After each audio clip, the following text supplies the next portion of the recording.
بسم اللہ الرحمن الرحیم۔ السلام علیکم ناظرین، میں ہوں حسان خان اور آپ دیکھ رہے ہیں شاندار تاریخ۔ آج کی اس ویڈیو میں ہم اس خاتون کا ذکر کر رہے ہیں جو کہ وکٹورین ایرا میں اسلام قبول کرنے کے لیے مشہور تھی۔ زینب کوبلٹ، جو پہلے لیڈی ایویلین میرے کے نام سے مشہور تھی، حج کرنے والی پہلی اسکاٹش مسلمان خاتون تھی۔ اس نے اس وقت اسلام قبول کیا جب برطانیہ اور خاص طور پر اسکاٹ لینڈ میں اسلام کو مذہب مانا ہی نہیں جاتا۔ جب زینب کا انتقال ہوا تو اس کا نماز جنازہ ادا کرنے والا کوئی شخص موجود ہی نہ تھا۔ خیر، یہ باتیں تو آگے بیان کی جائے گی۔ اصل بات یہ ہے کہ ہمیں جاننا ضروری ہے کہ لیڈی ایویلین پھر ایسے ماحول میں مسلمان ہونے کا شرف حاصل کرنے میں کیسے کامیاب ہوئی۔ اس خاتون کے بارے میں ہم آپ کو ٹھوس برے حقائق سے آگاہ کریں گے، تو ویڈیو کو ضرور آخر تک دیکھیں تاکہ آپ کو مکمل معلومات فراہم کی جا سکے۔ جنہوں نے چینل کو سبسکرائب نہیں کیا وہ اس چینل کو سبسکرائب کریں تاکہ تاریخ سے جڑی معمولی اور غیر معمولی حقائق سے آپ کو بر وقت آگاہ کیا جا سکے۔ لیڈی ایویلین 17 جولائی 1867 کو ایڈنبرگ میں پیدا ہوئی۔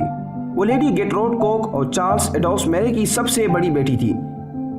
اس کے والد اس کے بچپن میں ہر موسم سرما میں پورے خاندان کو شمالی افریقہ لے جایا کرتے تھے، اور یہی وہ جگہ تھی جہاں اسلام کی طرف اس کی کشش پیدا ہوتی تھی۔ اس نے اپنے بچپن کا بیشتر حصہ الجزائر اور قاہرہ میں مسلمانوں کی صحبت میں گزارا۔ وہ مقامی بچوں کے ساتھ وقت گزارنا پسند کیا کرتی تھی اور ان کے ساتھ مساجد بھی جاتی تھی۔ اس کا خیال تھا کہ وہ چھوٹی عمر سے ہی مسلمان ہیں، لیکن 1915 میں ایویلین نے تصدیق کی کہ اس نے اسلام کو اپنا مذہب قبول کر لیا ہے، جس کے بعد اس نے اپنا نام ایویلین سے بدل کر زینب رکھ لیا۔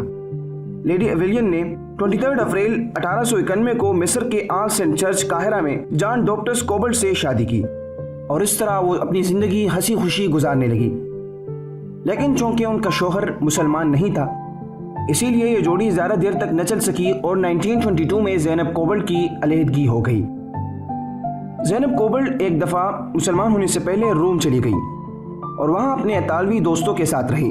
اپنے قیام کے دوران اس کے دوست نے پوچھا کہ کیا وہ پوپ سے ملنا چاہتی ہیں۔ یقیناً وہ اس سوال پر بہت خوش ہوئی اور فوراً مان گئی۔ جب وہ پوپ سے ملنے گئی تو اس نے اس سے پوچھا کہ کیا وہ کیتھولک ہے۔ وہ ایک لمحے کے لیے خاموش ہو گئی اور وہ سمجھ ہی نہیں پا رہی تھی کہ کیا جواب دے۔ اس کے بارے میں کچھ دیر سوچنے پر اس نے جواب دیا کہ وہ مسلمان ہیں۔ جیسا کہ پہلے ذکر ہو چکا ہے، اس نے چھوٹی عمر سے اسلام کے بارے میں سنا تھا اور وہ سمجھتی تھی کہ وہ چھوٹی عمر سے ہی مسلمان ہیں۔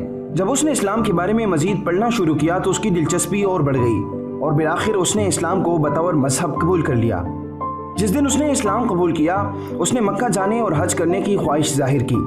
ان کے بقول اسلام وہ واحد مذہب ہے جو ہمیں مکمل رہنمائی دیتا ہے کہ ہمیں اپنی زندگی کیسی گزارنی چاہیے۔ ان کا ماننا تھا کہ اسلام انسانیت کو امن دیتا ہے اور ہمیں انصاف فراہم کرتا ہے۔ 1929 میں انہوں نے مکہ مکرمہ کی زیارت کا منصوبہ بنانا شروع کیا اور اس وقت ان کی عمر 62 سال کے لگ بھگ تھی۔ اس نے حافظ وہبہ سے رابطہ کیا جو برطانیہ میں حجاز اور نجد کی مملکت کے سفیر تھے۔ حافظ وہبہ نے جواباً بادشاہ عبدالعزیز کو خط بھیجا۔ 1933 میں لیڈی ایویلین، یا ہم کہہ سکتے ہیں کہ زینب کوبلٹ، اس وقت بہت مشہور ہوئی جب وہ مکہ کی زیارت کرنے والی پہلی برطانوی مسلمان خاتون بنی۔ اسلام کے لیے اس کا جنون یہ تھا کہ وہ 65 سال کی عمر میں حج کرنے کے لیے تمام راستے طے کرتی چلی گئی۔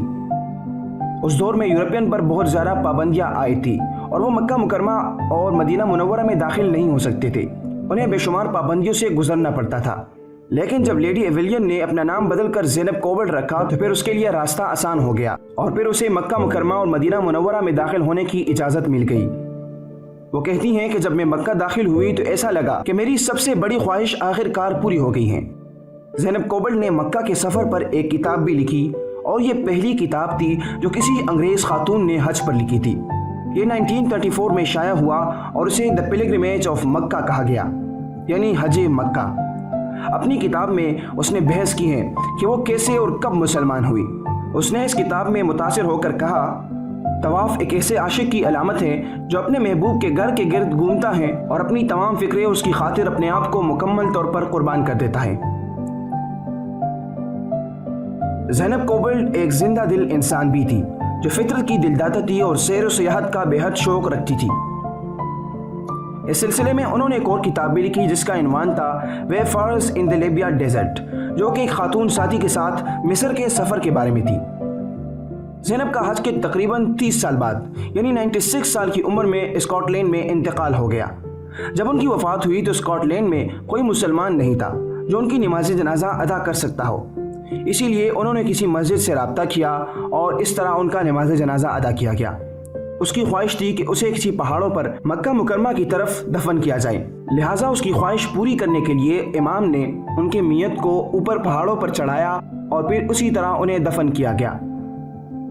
اس کی یہ بھی خواہش تھی کہ اس کے قبر پر یہ الفاظ لکھے جائیں، اللہ نور السماوات والارض، جس کا مطلب ہے اللہ آسمانوں اور زمین کا نور ہے۔